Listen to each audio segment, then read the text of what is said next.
हरे कृष्णा। ओम नमो भगवते वासुदेवाय। ओम नमो भगवते वासुदेवाय। ओम नमो भगवते वासुदेवाय। ओम अज्ञानतिमिरान्धस्य ज्ञानाञ्जनशलाकया चक्षुरुन्मीलितं येन तस्मै श्रीगुरवे नमः।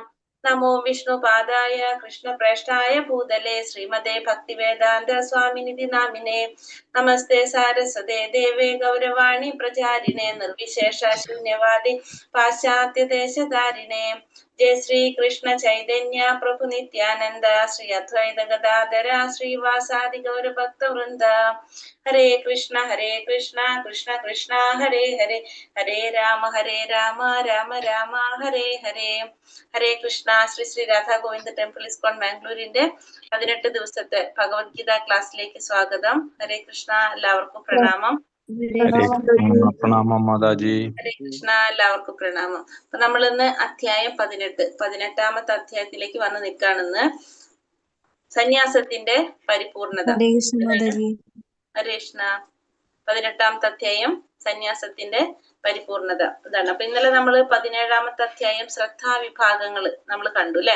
ശ്രദ്ധാവിഭാഗങ്ങൾ എന്ന് പറഞ്ഞതില് നമ്മൾ എന്താ പറഞ്ഞത്? 3 ഗുണത്തിലുള്ളവരുടെ ഭക്ഷണ രീതിയെ കുറിച്ച് പറഞ്ഞു.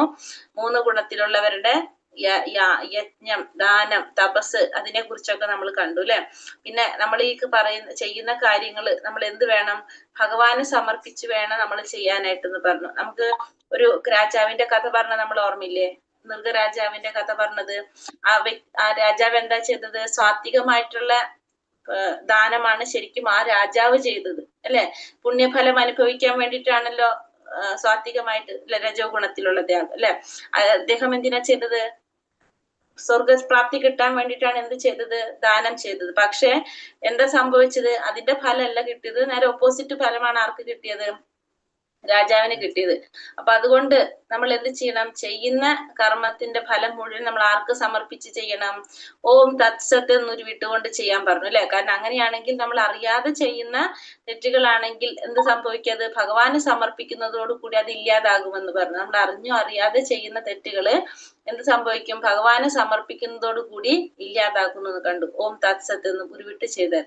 നേരെ മറിച്ച് ഭഗവാനെ സ്മരിക്കാതെ ചെയ്യുന്നതിന് നമ്മൾ എന്ത് പറഞ്ഞു? അസത്താണെന്ന് പറഞ്ഞു അല്ലെ. അസത്താണ്. അങ്ങനെയാണ് ഈ അധ്യായം അവസാനിപ്പിച്ചത്. ഓർമ്മയുണ്ടോ? എന്തെങ്കിലും സംശയം ഉണ്ടോ നിലയെടുത്തതില്? ഇന്നലെ പറഞ്ഞതിൽ എന്തെങ്കിലും സംശയം ഉണ്ടായിരുന്നോ?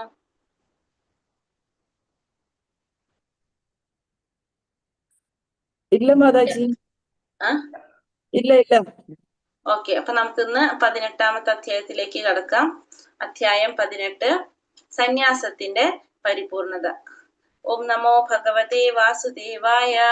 അർജുന ഉവാച സന്യാസസ്യ മഹാബാഹോ തത്വമിച്ഛാമി വേദിതും ത്യാഗസ്യ ച ഋഷികേശ പൃഥാ കേശീനിഷൂദന.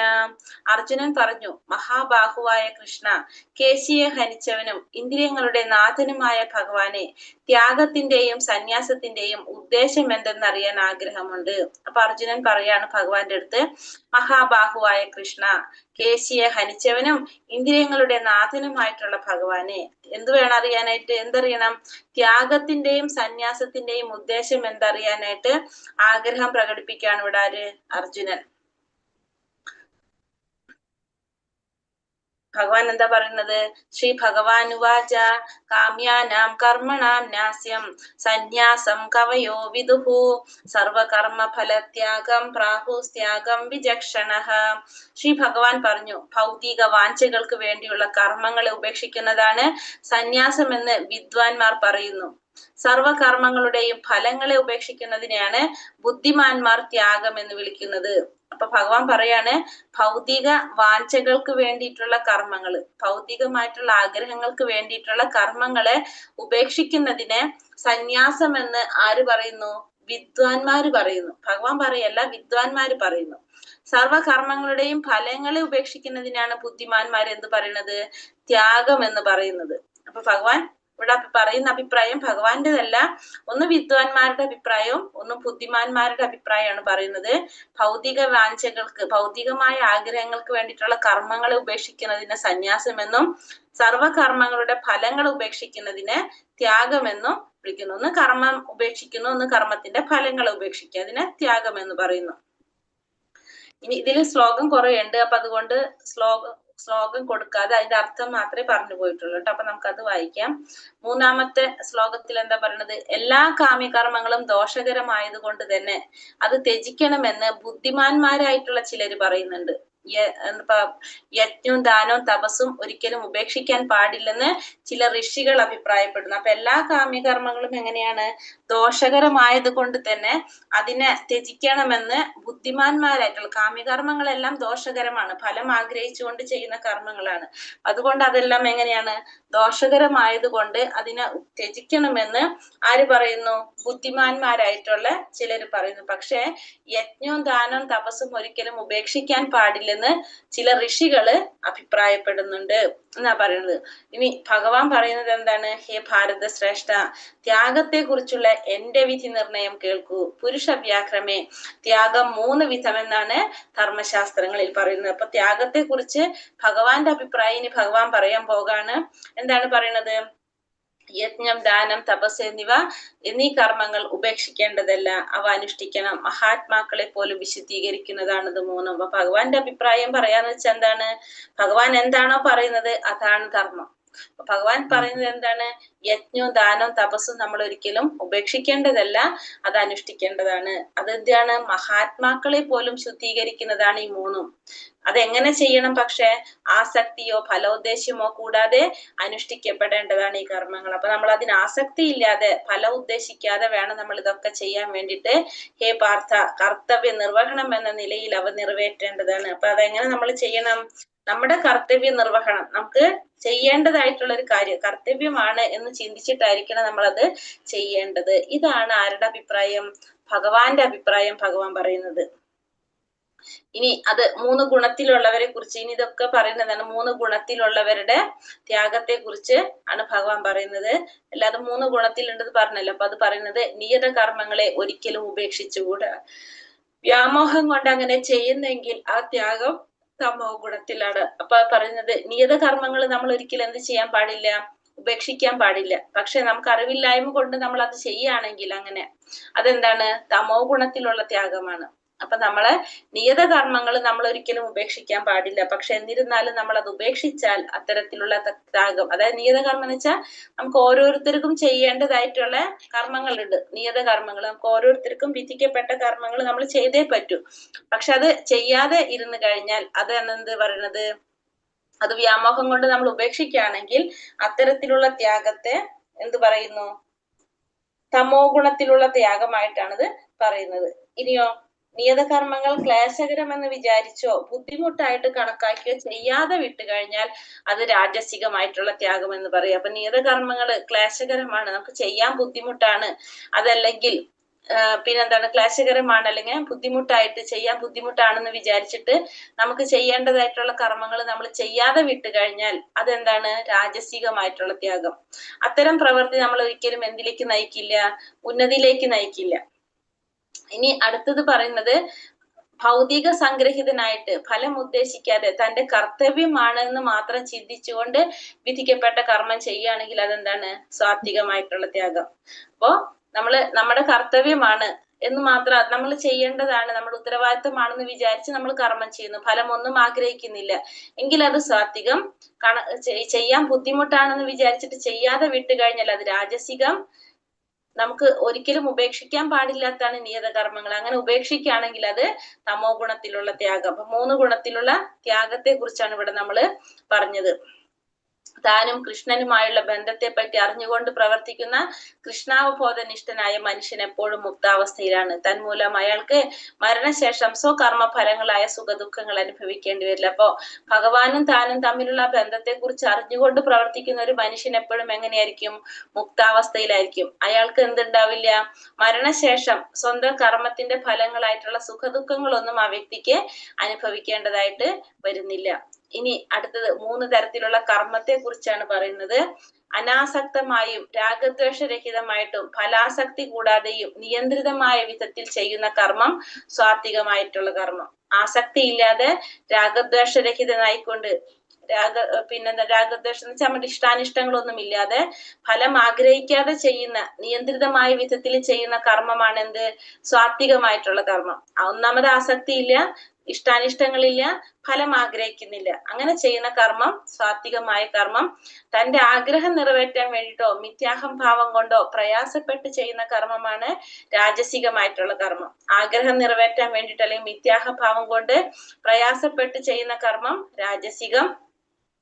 തുടർന്നുണ്ടാകുന്ന കെട്ടുപാടുകളെയോ അന്യർക്കുണ്ടാകുന്ന നാശത്തെയോ ക്ലേശങ്ങളെയോ അവഗണിച്ചുകൊണ്ട് ശാസ്ത്ര നിർദ്ദേശങ്ങൾക്കെതിരായിട്ട് വ്യാമോഹം മൂലം ചെയ്യപ്പെടുന്ന കർമ്മം താമസികമായിട്ടുള്ളത്. അപ്പൊ തുടർന്നുണ്ടാകുന്ന കെട്ടുപാടുകളെ കുറിച്ച് അല്ലെങ്കിൽ അന്യർക്കുണ്ടാകുന്ന നാശത്തെ കുറിച്ച്, ക്ലേശങ്ങളെ, അതായത് മറ്റുള്ളവരെ കുറിച്ച് ചിന്തിക്കാതെ ശാസ്ത്രങ്ങളിൽ പറയുന്നതിന് ഓപ്പോസിറ്റ് ആയിട്ട്, അതിന് എതിരായിട്ട് ചെയ്യാം. മറ്റുള്ളവർക്ക് ഉണ്ടാവുന്ന നാശമോ കേടുപാടുകളൊന്നും ചിന്തിക്കാതെ നമ്മൾ ചെയ്യുന്ന കർമ്മമാണ് എന്ത്? താമസികമായിട്ടുള്ള. അപ്പൊ 3 തരത്തിലുള്ള കർമ്മത്തെ കുറിച്ചാണ് പറയണത്. ആസക്തി ഇല്ലാതെ, രഹിതമായിട്ട്, അതായത് ഇഷ്ടാനിഷ്ടങ്ങളൊന്നും ഇല്ലാതെ, ഫലത്തിൽ ആസക്തി ഇല്ലാതെ ചെയ്യുന്ന കർമ്മം സാത്വികമായിട്ടുള്ളത്. സ്വന്തം ആഗ്രഹം നിറവേറ്റാൻ വേണ്ടിയിട്ട് ചെയ്യുന്ന കർമ്മം രാജസികം. മറ്റുള്ളവരെ കുറിച്ച് ചിന്തിക്കാതെ, മറ്റുള്ളവരുടെ ക്ലേശങ്ങളോ മറ്റുള്ളവർക്ക് ഉണ്ടാകുന്ന നാശങ്ങളെ കുറിച്ച് ചിന്തിക്കാതെ ചെയ്യുന്ന പ്രവൃത്തിയുടെ പരിണിത ഫലം ചിന്തിക്കാതെ ശാസ്ത്രങ്ങൾക്ക് വിരുദ്ധമായിട്ട് ചെയ്യുന്നത് താമസികമായിട്ടുള്ള കർമ്മം എന്ന് പറഞ്ഞു. ഇനി അടുത്തത് ബുദ്ധിയെ കുറിച്ച് പറയാണ്. 3 തരത്തിലുള്ള ബുദ്ധി: സാത്വികം, രാജസികം, താമസികം. കുന്തിപുത്ര, ചെയ്യേണ്ടത് എന്താണ്, ചെയ്തു കൂടാത്തത് എന്താണ്, ഭയപ്പെടേണ്ടത് എന്താണ്, ഭയപ്പെടേണ്ടാത്തത് എന്താണെന്ന്, മോക്ഷത്തിന് കാരണമാകുന്നത് എന്താണ്, ബന്ധത്തിന് കാരണമാകുന്നത് എന്താണ്, ഇത് വേർതിരിച്ചറിയുന്ന ബുദ്ധിയാണ് എന്ത്? സാത്വികമായ ബുദ്ധി. അപ്പൊ ചെയ്യേണ്ട കാര്യം, ചെയ്യാൻ പാടില്ലാത്ത കാര്യം, ബന്ധനത്തിന് കാരണമാകുന്നതും മോക്ഷത്തിന് കാരണമാകുന്നതും, ഭയപ്പെടേണ്ടതും പെടേണ്ടാത്തതും, ഇതെല്ലാം മനസ്സിലാക്കുന്ന ബുദ്ധി സാത്വികം. ധർമ്മം എന്ത്, അധർമ്മം എന്ത്, ചെയ്യേണ്ടത് എന്ത്, ചെയ്യരുതാത്തത് എന്തെന്ന് വേർതിരിച്ചറിയാനാവാത്ത ബുദ്ധി രാജസികം. വേർതിരിച്ചറിയാനാവാത്തത് രാജസികം. വ്യാമോഹത്തിന്റെയും അന്ധകാരത്തിന്റെയും സ്വാധീനതയിൽ അധർമ്മത്തെ ധർമ്മമായിട്ടും ധർമ്മത്തെ അധർമ്മമായിട്ടും കരുതി സദാ തെറ്റായ വഴിക്ക് നയിക്കുന്ന ബുദ്ധി താമസികം. അപ്പൊ 3 തരത്തിലുള്ള ബുദ്ധിയെ കുറിച്ച് പറയാണ്. ചെയ്യേണ്ടത് എന്താണ്, ചെയ്യാൻ പാടില്ലാത്തത് എന്താണ്, ഭയപ്പെടേണ്ടത് എന്താണ്, പെടേണ്ടാത്തത് എന്താണെന്ന്, അല്ലെങ്കിൽ ബന്ധനത്തിന് കാരണമാകുന്ന എന്താണ്, മോക്ഷത്തിന് കാരണമാകുന്നത് എന്താണെന്ന് വേർതിരിച്ചറിയുന്ന ബുദ്ധി സാത്വികം. ധർമ്മം എന്ത്, അധർമ്മം എന്ത്, ചെയ്യേണ്ടത് എന്ത്, ചെയ്യാൻ പാടില്ലാത്തത് എന്തെന്ന് വേർതിരിച്ചറിയാനാവാത്ത ബുദ്ധി രാജസികം.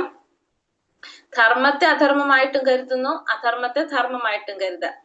അങ്ങനെ തെറ്റായ വഴിക്ക് നയിക്കുന്ന ബുദ്ധി അല്ലെ പ്രവർത്തിക്കുന്ന ബുദ്ധിയാണ് എന്ത്? താമസികമായിട്ടുള്ള ബുദ്ധി. അങ്ങനെ 3 തരത്തിലുള്ള ബുദ്ധിയെ കുറിച്ച് ഇവിടെ പറഞ്ഞു.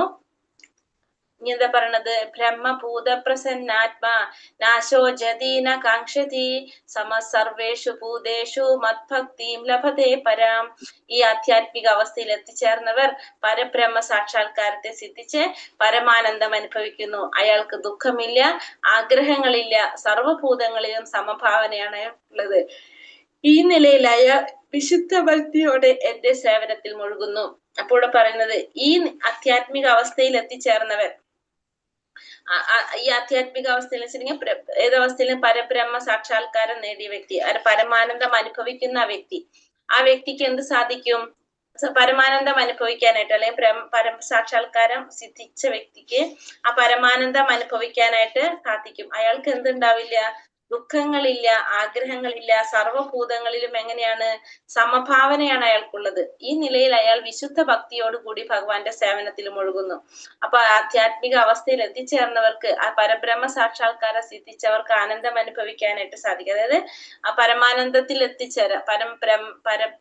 പരമമായ പാദങ്ങളിൽ എത്തിച്ചേർന്നവർക്ക്, അവർക്ക് പരമാനന്ദം അനുഭവിക്കാൻ സാധിക്കും. അങ്ങനെയുള്ള വ്യക്തിക്ക് പിന്നെ എന്തില്ല? സുഖങ്ങളോ ദുഃഖങ്ങളോ ഇല്ല, ആഗ്രഹങ്ങളില്ല, എല്ലാറ്റിനെയും സമഭാവനയോട് കാണാൻ സാധിക്കും. അയാള് ഭഗവാന്റെ വിശുദ്ധ സേവനത്തില് മുഴുകിക്കൊണ്ടേയിരിക്കും.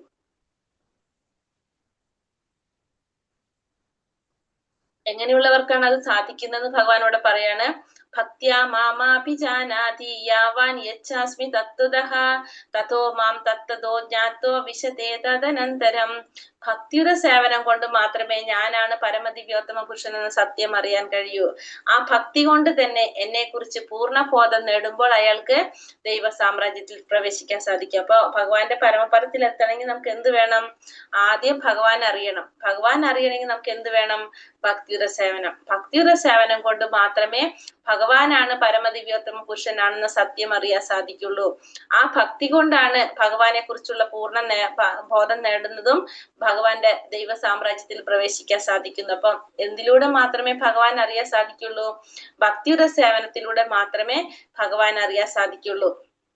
സർവകർമാണ്യാപി സദാ കുർവാണോ മത്വ്യപാശ്രയഃ മത്പ്രസാദാദവാപ്നോതി ശാശ്വതം പദമവ്യയം.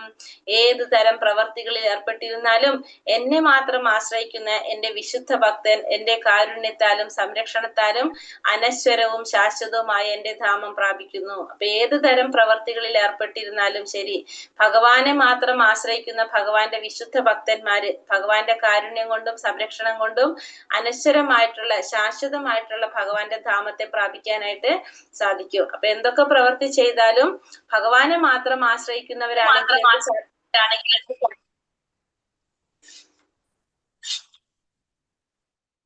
എന്ത് സാധിക്കും? ഭഗവാന്റെ ധാമത്തെ പ്രാപിക്കാനായിട്ട് സാധിക്കും. മച്ചിത്ത സർവദുർഗാണി മത്പ്രസാദാതരിഷ്യസി അഥ ചേത്തോമഹങ്കാരൻ നാശോഷ്യസി വിനക്ഷ്യസി. എന്നെ കുറിച്ച് പൂർണ്ണ ബോധവാനായിരുന്നാൽ നിനക്ക് എന്റെ പ്രസാദം കൊണ്ട് തന്നെ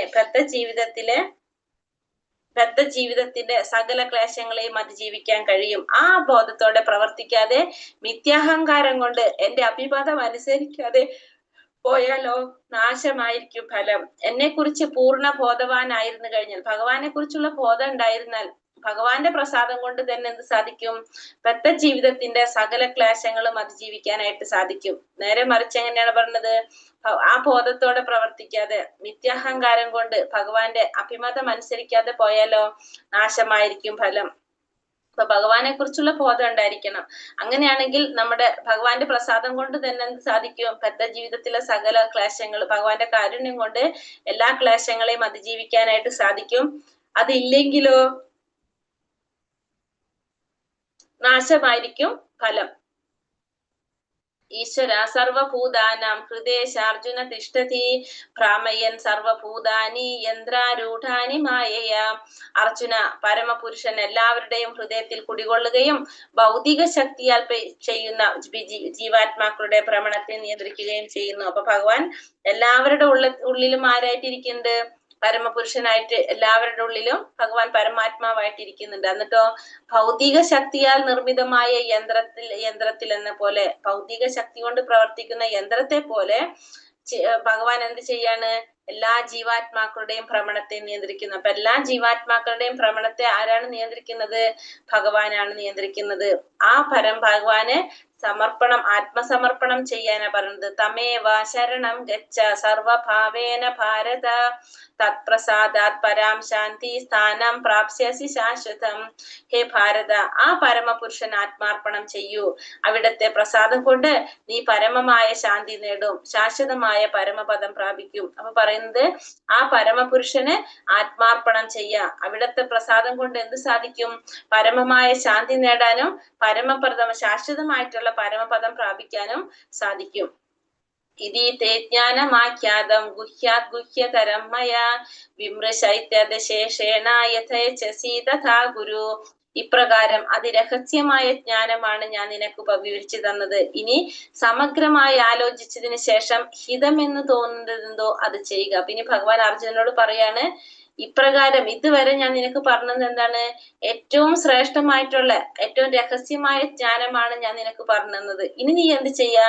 നിനക്ക് ഹിതമെന്ന് തോന്നുന്നത് എന്തോ അത് ചെയ്യുക. അപ്പൊ ഭഗവാൻ അർജുനനോട് പറയുന്നത്, നിനക്ക് ഏതാണോ ശരിയെന്ന് തോന്നുന്നത് അത് നീ പ്രവർത്തിക്കാനാണ് ഇവിടെ അർജുനനോട് ഭഗവാൻ പറയുന്നത്.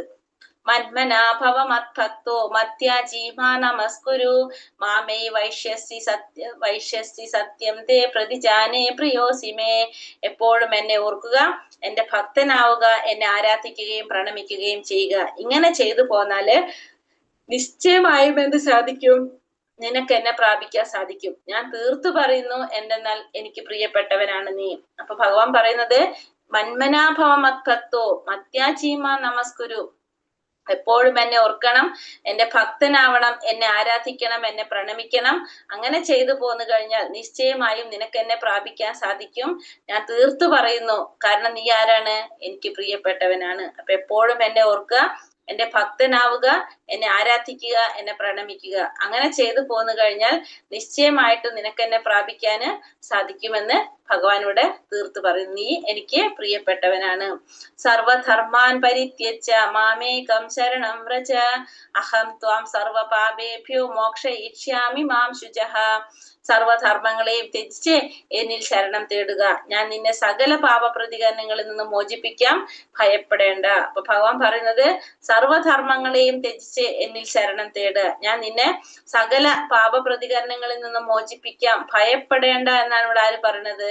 ഭഗവാൻ പറഞ്ഞത്. അപ്പൊ എല്ലാ ധർമ്മങ്ങളെയും ത്യജിച്ച് ഭഗവാനെ ശരണം തേടുന്നവരെ ഭഗവാൻ എപ്പോഴും അനുസരിച്ചുകൊണ്ടിരിക്കും, സംരക്ഷിച്ചുകൊണ്ടിരിക്കും, എല്ലാ പാപ പ്രതികരണങ്ങളും അവരെ മോചിപ്പിച്ചുകൊണ്ടിരിക്കും, ഭയപ്പെടേണ്ട എന്നാണ് ഇവിടെ ഭഗവാൻ അർജുനനോട് പറയുന്നത്. യാ ഇദം പരമം ഗുഹ്യം മദ്ഭക്തേക്ഷോപി ദാസ്യതി ഭക്തിമയി പരാം കൃത്വാ മാമേ വൈഷ്യത്യ സംശയഃ. പരമരഹസ്യമായ ഈ ജ്ഞാനത്തെ എന്റെ ഭക്തന്മാർക്ക് ഉപദേശിക്കുന്നവന് ശുദ്ധ ഭക്തിയുടെ സേവനം സുനിശ്ചിതമാണ്. അവസാനം അയാൾ എന്നിലേക്ക് തിരിച്ചെത്തുകയും ചെയ്യും. അപ്പൊ ഈ പരമരഹസ്യമായ ഈ ജ്ഞാനം അത് എന്റെ ഭക്തന്മാർക്ക് ഉപദേശിക്കുന്നവൻ എന്തുറപ്പാണ്? ഭക്തിയുടെ സേവനം ഉറപ്പാണ്. അയാൾക്ക് അവസാനം എന്ത് സാധിക്കും? ഭഗവാന്റെ ധാമത്തിലേക്ക് എത്തിച്ചേരാനായിട്ട് സാധിക്കും. അപ്പൊ ഏറ്റവും രഹസ്യമായതാണ് എന്ത്? ഭഗവാനെ കുറിച്ചുള്ള ഈ അറിവെന്ന് ഭഗവാനോട് പറയുന്നു. നച്ചാ തസ്മാൻ മനുഷ്യേഷു കശ്ചിൻ മേ പ്രിയ കൃത്തമഃ ഭവിതാനാച്ച മേ തസ്മാ ധന്യാ പ്രിയതരോ ഭുവി. അങ്ങനെയുള്ളൊരു ഭൃത്യനേക്കാൾ എനിക്ക് പ്രിയങ്കരനായിട്ട് ഈ ലോകത്തിൽ മറ്റാരാളില്ല, ഇനി ഒരിക്കലും ഉണ്ടാവുകയുമില്ല. അപ്പൊ അങ്ങനെയുള്ളൊരു ഭൃത്യനേക്കാൾ എനിക്ക് പ്രിയങ്കരനായിട്ട് ഈ ലോകത്തില് വേറെ ആരും ഇല്ല, ഇനി ഒരിക്കലും ഉണ്ടാകാനും പോകുന്നില്ല. എങ്ങനെയുള്ളവരാണ്? ഭഗവാനെ കുറിച്ചുള്ള ഈ അതിവിശേഷമായ ഈ ശാസ്ത്രം മറ്റുള്ളവർക്ക് പറഞ്ഞു കൊടുക്കുന്നവരെ കുറിച്ച്. നീ പറയുന്നത് എന്താണ്? നമ്മൾ തമ്മിൽ നടത്തിയ ഈ പാവനമായ ഈ സംഭാഷണം പഠിച്ചറിയുന്നവർ ബുദ്ധി കൊണ്ട് എന്നെ ആരാധിക്കുകയാണ് ചെയ്യുന്നതെന്ന് ഞാൻ പ്രഖ്യാപിക്കുന്നു. ഇനി ഭഗവാൻ പറയാണ്, നമ്മൾ തമ്മിൽ നടത്തിയ ഈ പ്രഭാഷണം, ഈ സംഭാഷണം പഠിച്ചറിയുന്നവര് എങ്ങനെയാണ് ആരാധിക്കുന്നത്? ബുദ്ധി കൊണ്ടാണ് എന്നെ ആരാധിക്കുന്നതെന്ന് ഭഗവാൻ പ്രഖ്യാപിക്കാനൂടെ. അപ്പൊ ബുദ്ധി കൊണ്ട് ഭഗവാൻ ആരാധിക്കുന്നവരാണ്. ഭഗവത്ഗീത പഠിക്കുകയാണെങ്കിൽ ബുദ്ധി കൊണ്ട് ഭഗവാൻ ആരാധിക്കുകയാണ് ചെയ്യുന്നതെന്ന് ഭഗവാൻ പ്രഖ്യാപിക്കുന്നു. ഇനി എന്താ പറയണത്? കുന്തിപുത്രനായ ധനഞ്ജയ, നീ ഇതെല്ലാം ശ്രദ്ധയോടുകൂടി കേട്ടില്ലേ? അജ്ഞാനത്തിൽ നിന്നുള്ളതായ നിന്റെ വ്യാമോഹം ഇപ്പോ നീങ്ങില്ലേ? അപ്പൊ അർജുനനോട് ചോദിക്കാണ്, ഇപ്പൊ നിന്റെ എല്ലാ സംശയവും തീർന്നില്ലേ? നീ ഇതൊക്കെ ശ്രദ്ധയോട് കൂടി കേട്ടില്ലേ? നിന്റെ അജ്ഞാനം കൊണ്ട് നിനക്കുണ്ടായ ആ വ്യാമോഹം ഇപ്പൊ മാറിയില്ലേ എന്നിവിടെ അർജുനനോട് ഭഗവാൻ ചോദിക്കാണ്. അപ്പൊ അർജുനൻ എന്താ പറയുന്നത്? അല്ലയോ കൃഷ്ണ, പ്രിയപ്പെട്ട കൃഷ്ണ, ഹേ അച്യുത, എന്റെ വ്യാമോഹം തീർന്നു. അങ്ങയുടെ കരുണ കൊണ്ട് എന്റെ ബുദ്ധി തിരിച്ചു കിട്ടി. ഞാനിപ്പോ എങ്ങനെയാണ്? ദൃഢനാണ്, സംശയരഹിതനാണ്, അങ്ങയുടെ ആജ്ഞ അനുസരിച്ച് പ്രവർത്തിക്കാൻ തയ്യാറായിരിക്കുന്നു. അപ്പൊ അർജുനൻ പറയാണ്, ഞാനിപ്പോ എന്റെ വ്യാമോഹം തീർന്നു, അങ്ങയുടെ കരുണ കൊണ്ട് എന്റെ ബുദ്ധി തിരിച്ചു കിട്ടി, ഞാനിപ്പോ ദൃഢനാണ്, സംശയരഹിതനാണ്, അങ്ങയുടെ ആജ്ഞ അനുസരിച്ച് പ്രവർത്തിക്കാനായിട്ട് തയ്യാറാണ് എന്നിവിടെ ഭഗവാനോട് അർജുനൻ പറയാണ്. ഇനി സഞ്ജയൻ പറയാണ്. ഇവിടെ സഞ്ജയൻ പറയുന്നത് എന്താണ്? ഇപ്രകാരം സഞ്ജയ ഉവാച ഇത്യഹം വസുദേവസ്യ പാർത്ഥസ്യ ച മഹാത്മനഃ സംവാദമിമശ്രൗഷ അദ്ഭുതം രോമഹർഷണം. സഞ്ജയൻ എന്താ പറയണത്? ഇപ്രകാരം മഹാത്മാക്കളായ കൃഷ്ണാർജുനന്മാർ തമ്മിൽ നടന്ന ഈ സംഭാഷണം ഞാൻ കേട്ടു. അത്ഭുതകരമായ സന്ദേശം എന്നെ കോൾമയർ കൊള്ളിക്കുന്നു. അപ്പൊ അർജുനനും ഭഗവാനും തമ്മിൽ നടത്തിയ സംഭാഷണം ആർക്ക് കേൾക്കാൻ സാധിച്ചു? സഞ്ജയന് കേൾക്കാനായിട്ട് സാധിച്ചു. എന്തുകൊണ്ടാണത്? വ്യാസമഹർഷിയുടെ അനുഗ്രഹം കൊണ്ടാണ് അത് സാധിച്ചത്. ആ ഗുരുവിന്റെ കാരുണ്യം കൊണ്ടാണ് അത് സാധിച്ചത്, ദിവ്യ ചക്ഷുസ് നൽകിയത് കൊണ്ട്. അപ്പൊ അത് തന്നെ കോൾമയർ കൊള്ളിക്കുന്നു. യോഗേശ്വരനായ കൃഷ്ണൻ തന്നെ അർജുനന് പരമരഹസ്യമായി യോഗം ഉപദേശിച്ചത് വ്യാസദേവന്റെ അനുഗ്രഹത്താൽ എനിക്ക് നേരിട്ട് കേൾക്കാൻ ഇടവന്നു. അപ്പൊ യോഗേശ്വരനായ കൃഷ്ണൻ തന്നെയാണ് ആർക്ക് ഈ ജ്ഞാനം ഉപദേശിച്ചത്? അർജുനൻ ഈ ഒരു ജ്ഞാനം ഉപദേശിച്ചത് അത് ഗുരുവിന്റെ അനുഗ്രഹം കൊണ്ട് എനിക്ക് കേൾക്കാൻ ഇടവന്നു എന്നിവിടെ ആര് ഓർമ്മിക്കാണ്? സഞ്ജയൻ ഓർമ്മിക്കാണ്. കൃഷ്ണാർജുനന്മാർ ഋഷിമാരുടെ അത്ഭുതകരമായി പുണ്യസംവാദം വീണ്ടും വീണ്ടും ഓർത്തോർത്ത് ഞാൻ അനുനിമിഷം ആനന്ദ പുളകിതനാകുന്നു രാജാവ്. അപ്പൊ കൃഷ്ണനും അർജുനനും തമ്മിൽ നടത്തിയ അത്ഭുതകരമായിട്ടുള്ള ഈ സംവാദം ഓർക്കും തോറും എനിക്ക് എന്താണ് ആനന്ദ പുളകിതനാകാണ് ഞാൻ എന്നാണ് ഇവിടെ ആര് പറയുന്നത്? സഞ്ജയൻ ധൃതരാഷ്ട്രോട് പറയുന്നത്. ഇനി എന്താ പറയുന്നത്? അല്ലയോ രാജാവേ, കൃഷ്ണന്റെ അത്ഭുതാവഹമായ രൂപം ഓർക്കും തോറും എനിക്ക് വിസ്മയം വർദ്ധിക്കുന്നു, വീണ്ടും വീണ്ടും സന്തോഷം ഉണ്ടാകുന്നു. അപ്പോ അർജുനന് ഭഗവാൻ കൃഷ്ണൻ കാണിച്ചു കൊടുത്തത് നമുക്കറിയാം. ഏതൊക്കെ രൂപം കാണിച്ചു കൊടുത്തു? വിരാട് രൂപം, വിശ്വരൂപം കാണിച്ചു കൊടുത്തു, നാരായണ രൂപം കാണിച്ചു കൊടുത്തു, ശ്രീകൃഷ്ണ രൂപം കാണിച്ചു കൊടുത്തു. അപ്പൊ അതൊക്കെ ഇപ്പൊ ഓർക്കാണ് ആര്? സഞ്ജയൻ. അപ്പൊ സഞ്ജയൻ രാജാവിനോട് പറയാണ്, അതൊക്കെ ഓർക്കും തോറും എന്റെ വിസ്മയം വർദ്ധിക്കുകയാണ്, എനിക്ക് വളരെയധികം സന്തോഷം ഉണ്ടാകുന്നു എന്നാണ് ഇവിടെ ആര് പറയുന്നത്? സഞ്ജയൻ പറയുന്നത്. യത്ര യോഗേശ്വര കൃഷ്ണ യത്ര പാർത്ഥാധനുർധരഃ തത്ര ശീർവിജയോ ഭൂതിർ ധ്രുവ നിധിർമതിർമമ. യത്ര യോഗേശ്വര കൃഷ്ണോ യത്ര പാർത്ഥാധനുർധരഃ തത്ര ശീർവിജയോ ഭൂതിർ ധ്രുവ നിധിർമതിർമമ. യത്ര യോഗേശ്വര കൃഷ്ണോ യത്ര പാർത്ഥാധനുർധരഃ തത്ര ശീർവിജയോ ഭൂതിർ ധ്രുവ നിധിർമതിർമമ. ഇവിടെ യോഗേശ്വരനായ കൃഷ്ണനുണ്ടോ, ഇവിടെ വില്ലാളി വീരനായ അർജുനനുണ്ടോ, അവിടെയാണ് ഐശ്വര്യവും വിജയവും അസാധാരണ ശക്തിയും നീതിയും ഉള്ളത്. ഇതാണ് എന്റെ അഭിപ്രായം. അപ്പൊ എവിടെയാണോ യോഗേശ്വരനായ കൃഷ്ണനുള്ളത്, എവിടെയാണോ വില്ലാളി വീരനായ അർജുനനുള്ളത്, അവിടെയാണ് എന്തുള്ളത്? ഐശ്വര്യമുള്ളത്, വിജയമുള്ളത്, അസാധാരണമായിട്ടുള്ള ശക്തിയുള്ളത്, നീതിയുള്ളത്. ഇതാണ് ആരുടെ അഭിപ്രായം? സഞ്ജയന്റെ അഭിപ്രായം എന്ന് സഞ്ജയൻ പറയണം. അപ്പൊ യോഗേശ്വരനായ കൃഷ്ണൻ എവിടെയുണ്ടോ അവിടെ ആരുണ്ടാവും? അർജുനനുണ്ട്. അവിടെ ഐശ്വര്യം, അവിടെയാണ് എന്തുണ്ടാകുന്നത്? ഐശ്വര്യവും വിജയവും അസാധാരണ ശക്തിയും നീതിയും ഉള്ളത് എന്നാണ് ആരുടെ അഭിപ്രായം പറയുന്നത്? സഞ്ജയന്റെ അഭിപ്രായം പറയുന്നത്. അപ്പൊ ഇവിടെ നമ്മളെ അധ്യായം തുടങ്ങുന്നത് എങ്ങനെയാണ്? ധൃതരാഷ്ട്ര ഒരു ചോദ്യത്തിൽ കൂടെയാണ് അധ്യായമല്ല ഭാഗവത്ഗീത സ്റ്റാർട്ട് ചെയ്തത്. നമ്മൾ ഏതൊക്കെയാണ്, എങ്ങനെയാണ് തുടങ്ങിയത്? സഞ്ജയനോട് ധൃതരാഷ്ട്ര ചോദിക്കുന്നതായിരുന്നു അല്ലെ? ധർമ്മക്ഷേത്രേ കുരുക്ഷേത്രേ സമവേതായുത്സവഃ മാമകാ പാണ്ഡവാശ്ചൈവ കിമകുർവത സഞ്ജയ. ധർമ്മക്ഷേത്രമായ കുരുക്ഷേത്ര ഭൂമിയിലെ യുദ്ധത്തിനായി ഒന്നിച്ചുകൂടിയ എന്റെ മക്കളും പാണ്ഡുപുത്രരും എന്തു ചെയ്തു എന്നാണ് ഇവിടെ ആര് ചോദിച്ചത്? സഞ്ജയനോട് ധൃതരാഷ്ട്ര ചോദിച്ചത്. അതുമെന്നാണ് നമ്മള് ഭഗവത്ഗീത തുടങ്ങിയത്. അപ്പൊ ഇവിടെ ലാസ്റ്റ് സഞ്ജയൻ ധൃതരാഷ്ട്രക്കുള്ള ഉത്തരം കൊടുക്കുന്നതാണ്, എവിടെ യോഗേശ്വരനായ കൃഷ്ണനുണ്ടോ, യത്ര യോഗേശ്വരോ കൃഷ്ണോ യത്ര പാർത്ഥാധനുർധരഃ തത്ര ശീർവിജയോ ഭൂതിർ ധ്രുവ നിധിർമതിർമമ. എവിടെ യോഗേശ്വരനായ കൃഷ്ണനുണ്ടോ, എവിടെ വില്ലാളി വീരനായ അർജുനനുണ്ടോ, അവിടെയാണ് എന്തുണ്ടാകുന്നത്? ഐശ്വര്യവും വിജയവും അസാധാരണ ശക്തിയും ഉണ്ടാകുന്നത്, നീതിയും ഉള്ളത്. ഇതാണ് എന്റെ അഭിപ്രായം എന്ന് സഞ്ജയൻ ആർക്ക് പറഞ്ഞു കൊടുക്കാണ്? ധൃതരാഷ്ട്ര ചോദ്യത്തിന് ഉത്തരം കൊടുക്കാണ്. ഗീതാ മഹാത്മ്യം. ഗീതാശാസ്ത്രമിദം പുണ്യം യപ്പഠേത് പ്രയതഃ പുമാൻ വിഷ്ണോ പദമവാപ്നോതി ഭയശോകാതിവർജിതഃ.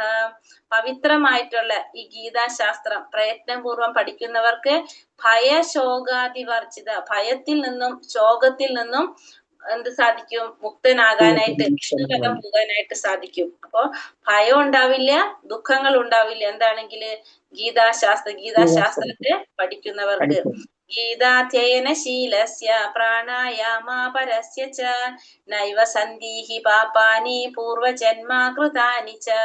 നിത്യവും ഗീത വായിക്കുകയും പ്രാണായാമം ശീലിക്കുകയും ചെയ്യുന്നവന്റെ പൂർവജന്മകൃത പാപങ്ങൾ നശിക്കുകയും പുതുതായി പാപങ്ങൾ ഉണ്ടാകാതിരിക്കുകയും ചെയ്യുന്നു. അപ്പൊ നിത്യവും ഭഗവത്ഗീത വായിക്കുന്നവർക്ക് എന്താണ്? പ്രാണായാമം പരിശീലിക്കുകയും ചെയ്യുന്നവന്റെ പൂർവജന്മകൃത പാപങ്ങൾ നശിച്ചു പോകും, മുന്നേ ചെയ്ത പാപങ്ങൾ ഇല്ലാതാകും. അത് മാത്രല്ല, എന്താണ്? പുതുതായിട്ട് പാപങ്ങൾ ഉണ്ടാകാതിരിക്കുകയും ചെയ്യും, പുതിയ പാപങ്ങൾ ഉണ്ടാകുകയില്ല. എങ്ങനെയാണെങ്കിൽ നിത്യവും ഭഗവത്ഗീത വായിക്കുന്നവർക്ക് പൂർവജന്മത്തിലെ പാപങ്ങൾ ഇല്ലാതാക്കാനും പുതുതായിട്ട് പാപങ്ങൾ ഉണ്ടാകാതിരിക്കാനും സാധിക്കും.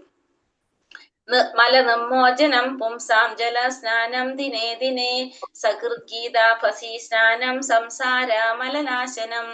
മനുഷ്യരുടെ പ്രതിദിന സ്നാനം ഡെയിലി നമ്മൾ കുളിക്കുകയാണെങ്കിൽ നമ്മുടെ ശരീരത്തിലെ അഴുക്ക് മാറും. അതുപോലെ തന്നെ ഭഗവത്ഗീതയാകുന്ന പുണ്യജലത്തിൽ നമ്മൾ സ്നാനം ചെയ്താലോ, ഒരിക്കലും സ്നാനം ചെയ്താലും മതി, നമ്മൾ എന്താണ് സംസാര മലത്തെ അത് നശിപ്പിക്കുന്നു. നമ്മുടെ മനസ്സിലെ മാലിന്യം മുഴുവൻ ഇല്ലാതാക്കാൻ എന്തുകൊണ്ട് സാധിക്കും?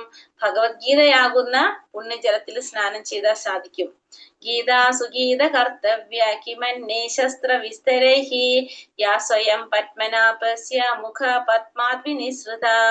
ഭഗവത്ഗീത വളരെ നന്നായി പഠിക്കേണ്ടതാണ്. വിഷ്ണുവിന്റെ മുഖപത്മത്തിൽ നിന്ന് നിർഗളിച്ച ഭഗവത്ഗീതയുള്ളപ്പോൾ മറ്റനേകം ശാസ്ത്രങ്ങൾ എന്തിനാണ്? അപ്പൊ ഭഗവത്ഗീത നമ്മൾ നന്നായിട്ട് പഠിക്കണം. കാരണം ഭഗവാൻ കൃഷ്ണന്റെ വാണിയാണ്. ഭഗവാന്റെ മുഖത്തു നിന്നും നിർഗളിച്ചതാണ് എന്ത്? ഭഗവത്ഗീത. ഈ ഭഗവത്ഗീത എന്ന് വെച്ചാല് സാര സർവസ്വമാണ്. എല്ലാ ഉപനിഷത്തുകളുടെയും എല്ലാത്തിന്റെയും സാര സർവസ്വമാണ് എന്ത്? ഭഗവത്ഗീത. അപ്പൊ ഈ ഭഗവത്ഗീതയുള്ളപ്പോ മറ്റനേകം ശാസ്ത്രങ്ങളുടെ ആവശ്യങ്ങൾ ഉണ്ടോ എന്നാണ് ഇവിടെ പറയുന്നത്. ഭാരതാമൃത സർവസ്വം വിഷ്ണു വക്താതി നിസ്തുതം ഗീതാ ഗംഗോദകം പീത്വാ പുനർജന്മാന വിദ്യതേ. മഹാഭാരതത്തിന്റെ സാരവും ഭഗവാൻ വിഷ്ണുവ് തന്നെ മുഖത്തു നിന്ന് പുറപ്പെട്ടതുമായ ഗീതയാകുന്ന പവിത്രമായ ഗംഗാജലം കുടിച്ചാൽ പുനർജന്മം ഉണ്ടാകില്ല. അപ്പൊ ഭഗവത്ഗീത നന്നായിട്ട് പഠിച്ച് മനസ്സിലാക്കി കഴിഞ്ഞാൽ അവർക്ക് പിന്നെ എന്തുണ്ടാവില്ല? പുനർജന്മം ഉണ്ടാവില്ല. ഭഗവത്ഗീത പഠിക്കാന്ന് വെച്ചാല് അത് വായിച്ച് പഠിക്കാന്നല്ല ഉദ്ദേശിക്കുന്നത്. അതില് നമ്മൾ പറഞ്ഞില്ലേ, മനുഷ്യന്റെ ലൈഫ് മാനുവൽ എന്ന് പറഞ്ഞത്, അത് ജീവിതത്തിൽ പ്രാക്ടിക്കൽ ആക്കുക, പ്രായോഗികമാക്കുന്നതാണ് ഉദ്ദേശിക്കുന്നത്. അങ്ങനെയുള്ളവർക്ക് എന്തുണ്ടാവില്ല? പുനർജന്മം ഉണ്ടാകില്ല. ഏകം ശാസ്ത്രം ദേവകീ പുത്രഗീതം ഏകോ ദേവോ ദേവകീ പുത്ര ഏവ ഏകോ മന്ത്രസ്തസ്യ നാമാനി യാനി കർമാപ്യേകം തസ്യ ദേവസ്യ സേവം. ഏകം ശാസ്ത്രം, ഒരേ ഒരു ശാസ്ത്രം എന്താണ്? ഭഗവാൻ ഉപദേശിച്ച ഗീത, ഭഗവത്ഗീതയാണ്. ഒരേ ഒരു ഈശ്വരൻ ആരാണ്? ദേവകി പുത്രനായ ഭഗവാൻ ശ്രീകൃഷ്ണൻ.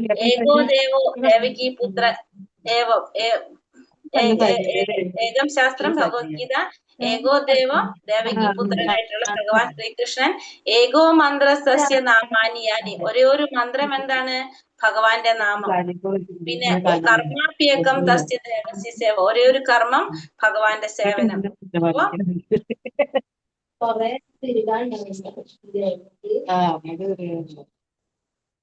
ഹരേ കൃഷ്ണ. അപ്പൊ ഒരേ ഒരു ശാസ്ത്രം ഭഗവത്ഗീത, ഒരേ ഒരു ഈശ്വരൻ ഭഗവാൻ ശ്രീകൃഷ്ണൻ, ഒരേ ഒരു നാമം ഭഗവാന്റെ നാമം, ഒരേ ഒരു സേവനം ഭഗവാന്റെ സേവനം. ഹരേ കൃഷ്ണ കൃഷ്ണ കൃഷ്ണ ഹരേ ഹരേ, ഹരേ രാമ രാമ രാമ ഹരേ ഹരേ. വഞ്ചാകൽപതരൂപേശ്ച കൃപാ സിന്ധോഭ്യേവച പതിതാനാം പാവനേഭ്യോ വൈഷ്ണവേഭ്യോ നമോ നമഃ.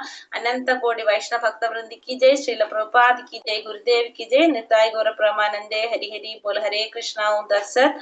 സർവം കൃഷ്ണാർപ്പണമസ്തു. ഹരേ കൃഷ്ണ. അപ്പൊ ഭഗവാന്റെ കാരുണ്യം കൊണ്ട് നമ്മുടെ 18 ദിവസത്തെ ഭഗവത്ഗീത